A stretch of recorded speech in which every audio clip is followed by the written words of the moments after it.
اللهم صل على محمد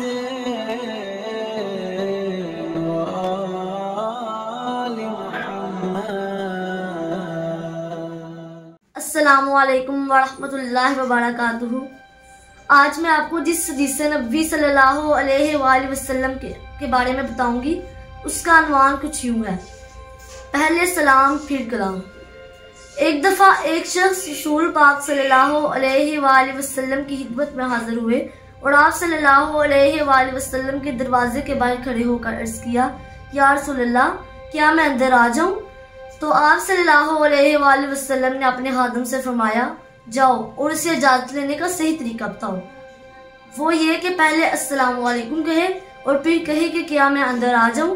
ان صاحب نے باہر یہ بات سن لی اور فوراً بولے: السلام علیکم۔ تو آپ صلی اللہ علیہ وآلہ وسلم نے اس کا جواب دیا تو انہوں نے کہا: کیا میں اندر آ جاؤں؟ تو آپ صلی اللہ علیہ وآلہ وسلم نے کہا: ہاں۔ چنانچہ وہ اندر چلے گئے۔ اس لیے ہمیں چاہیے کہ ہم کسی کے بھی گھر جائیں، ان کے گھر جانے سے پہلے ہمیں السلام علیکم کہنا چاہیے اور پھر کہنا چاہیے کہ کیا میں اندر آ جاؤں۔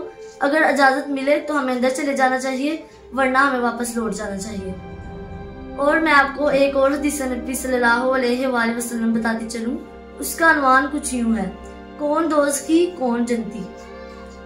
ایک دفعہ آپ صلی اللہ علیہ وآلہ وسلم کے ایک پیارے ساتھی آپ صلی اللہ علیہ وآلہ وسلم کی خدمت میں حاضر ہوئے اور عرض کیا: یا رسول اللہ، ایک عورت ہے جو بہت روزے رکھتی ہے، بہت نمازیں پڑھتی ہے اور صدقہ خیرات میں بھی بہت کچھ دیتی ہے، لیکن اس کے پڑوسی اس سے خوش نہیں ہیں کیونکہ وہ انہیں اپنی زبان سے تکلیف پہنچاتی ہے۔ تو آپ صلی اللہ علیہ وآلہ وسلم نے فرمایا: وہ عورت دوزخ میں جائے گی۔ ان صاحب نے دوبارہ عرض کیا: یا رسول اللہ، ایک عورت نماز اور روزے کی صرف واجب پابندی کرتی ہے اور صدقہ خیرات میں بھی پنیر کے ٹکڑے دیتی ہے، مگر اس کے ہمسائے اس سے خوش ہیں کیونکہ وہ انہیں اپنی زبان سے تکلیف نہیں پہنچاتی۔ تو آپ صلی اللہ علیہ وآلہ وسلم نے فرمایا: وہ عورت جنت میں جائے گی۔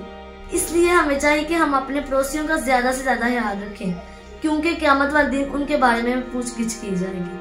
ایک دن ایک شخص رسول پاک صلی اللہ علیہ وآلہ وسلم کی خدمت میں حاضر ہوئے اور عرض کیا: السلام علیکم۔ تو آپ صلی اللہ علیہ وآلہ وسلم نے ان کے سلام کا جواب دیا اور وہ مجلس میں بیٹھ گئے۔ آپ صلی اللہ علیہ وآلہ وسلم نے فرمایا: 10، یعنی ان کے لیے 10 نیکیاں لکھی گئی ہیں۔ اس کے بعد ایک اور شخص آئے، انہوں نے کہا: السلام علیکم ورحمۃ اللہ۔ تو آپ صلی اللہ علیہ وآلہ وسلم نے فرمایا: ان کے لیے 20، یعنی ان کے لیے 20 نیکیاں لکھی گئی ہیں۔